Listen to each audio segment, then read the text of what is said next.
welcome back to our channel. So let's begin with an amazing poem from your storybook, that is The Way Through the Woods, right? So, welcome to our journey through the woods where nature whispers secrets to those who listen. So, in this poem, The Way Through the Woods, we are going to explore the intricate relationship between the nature and the human life. So, let's dive into the beauty of nature's ability to conceal and reveal the footprints of human life.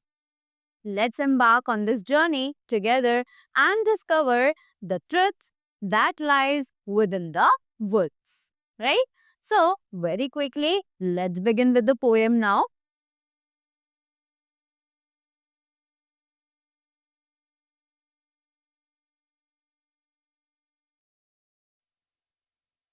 They shut the road through the woods 70 years ago. So, यहाँ पर they are explaining us कि कभी एक रास्ता हुआ करता था जंगल के बीच में, right? Here, the woods is mentioned for the forest, right? So, they are explaining कि कभी जंगल के बीच में एक रास्ता हुआ करता था. How much years ago? So, 70 years ago, right? How many years ago? 70 years ago. So, कि एक रास्ता था जो कि जंगल से जाता था 70 years पहले, right? After that, weather and rain have undone it again, and now you would never.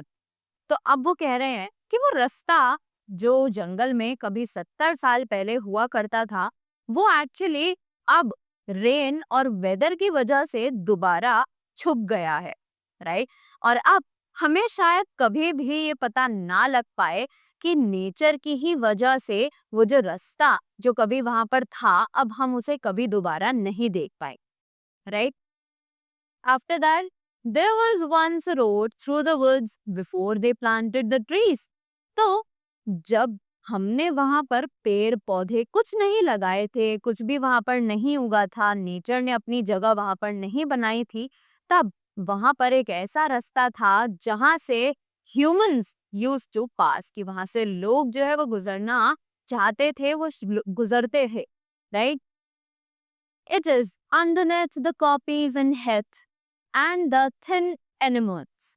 So यहाँ पर they are saying कि अब वो रास्ता जो है वो दोबारा ढक चुका है with copies and heath. Copies and heath means, copies और heath का मतलब यहाँ पर है the bushes and the grasses. Right? तो जो भी हमारा रास्ता था वो दोबारा से कॉपीज और हेथ यानी बुशेस और ग्रासेस की वजह से ढक चुका है, right? And the thin animals are a kind of flowers, right? So animals, bushes और ग्रासेस, उन सभी चीजों से जो रास्ता है वो अब दोबारा से ढक चुका है और अब शायद हम कभी उस रास्ते को दोबारा ना देख पाए. After that, on the keeper sees that where the ringdove brooks and the badgers roll as eat, there was once a road through the woods. अब वो कह रहे हैं कि वहां पर जो कीपर है, कीपर यानी जो फॉरेस्ट का रक्षक है, राइट? फॉरेस्ट का जो रक्षक है एक्चुअली वही वहां पर रहता है. उसे ही ये पता है कि वहां पर कभी एक रोड हुआ करती थी जहां से लोग पास ऑन हुआ करते थे, राइट? बट अब वहां पर सिर्फ और सिर्फ कुछ बर्ड्स हैं जो वहां पर अपने अंडे देते हैं पेड़ों पर, right? And the badgers roll at peace, और वहां पर जो बर्ड्स हैं वो आसानी से घूम सकते हैं. जितने भी हमारे स्मॉल क्रिएचर्स हैं, badgers is mention to the small creatures, right? तो जितने भी हमारे जो स्मॉल क्रिएचर्स हैं वो सभी वहां पर अब आसानी से घूमते हैं, right? And there was once a road through the woods, कि वहां पर एक टाइम ऐसा था जब वहां पर जंगल में एक रास्ता जाता था, राइट?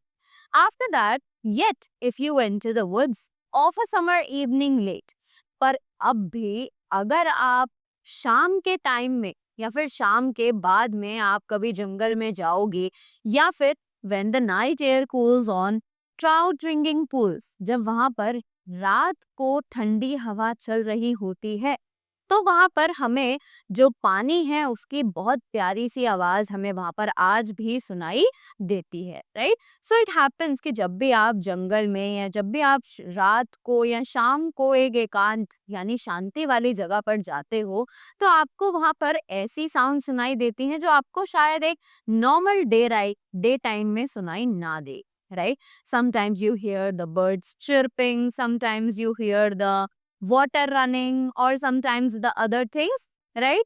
तो उसी तरीके से ये कह रहे हैं कि जब भी आप वुड्स में यानी कि जंगल में शाम को जाओगे और रात को वहां पर जो हवा चलती है उसी के थ्रू आप सुनोगे कि जो पानी है, जो वहां पर पूल्स हैं, उनमें से पानी की आवाज आपको आएगी, राइट।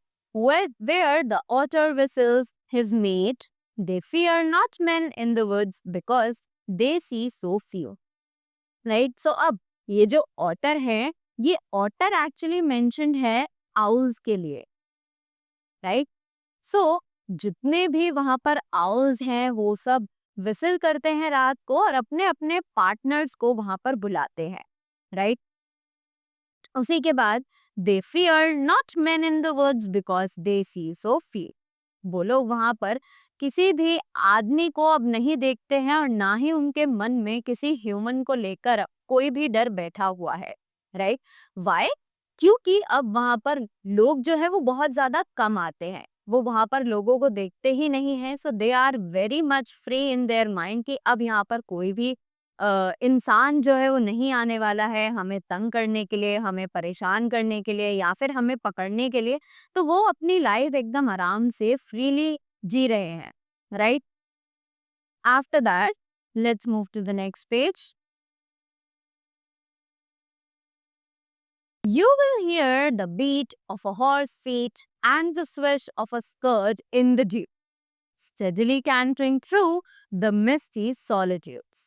तो अब वो कह रहे हैं कि रात को जब भी आप अगर जंगल में कभी जाओगे तो वहां पर आपको आज भी एक हॉर्स के फीट की सुनाई दे, फीट की आवाज सुनाई देगी, यानी कि आपको ऐसा लगेगा कि कोई हॉर्स है जो कि वहां पर भाग रहा है या चल रहा है।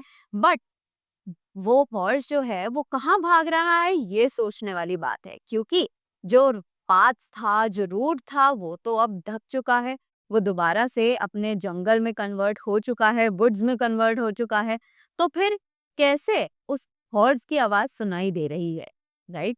इट सीम्स कि the misty solitudes as though they perfectly knew the old lost road through the wood, कि वहां पर इतनी ज्यादा धुंध होती है, इतना ज्यादा कोहरा वहां पर रहता है कि किसी को भी वहां पर रात हो शायद उस रोड के बारे में ना पता चले, क्योंकि अब वो बिल्कुल ढक चुकी है, वो नई हो चुकी है। वहां पर ग्रासेस हैं, बुशेस हैं, फ्लावर्स हैं, तो कोई भी उस रोड को देखकर वो कह ही नहीं सकता कि वहां पर कभी पहले एक रोड हुआ करती थी, राइट। सो कैसे ये पॉसिबल है कि वो हॉर्स उसी रूट पर चल रहा है जहां पर पहले कभी रोड हुआ करती थी, राइट। सो ये आज भी लोगों के लिए एक मिस्ट्री है कि कैसे वहां पर रात को एक हॉर्स की आवाज आती है, right. The old lost road through the wood but there is no road through the woods, कि जो रोड वहां पर खो चुकी थी उसी वुड की आवाज आ रही है, बट नाउ अब हम जानते हैं कि वहां उन वर्ड्स में कोई भी रोड प्रेजेंट नहीं है, right. And so we find in nature's design a reflection of our heart in our own right, right. So इसी तरीके से हमें पता चला कि कैसे हमारी जो इमेजिनेशंस हैं वो आज भी इन सब चीजों पे रिलाय करती है, राइट। कि कैसे नेचर जो है वो हमारी इमेजिनेशन को भी कवर कर सकता है, right. How can nature also cover the footprints of the human life. So if you enjoyed this poetic journey, do subscribe our channel, like the video and press the bell icon. Thank you so much.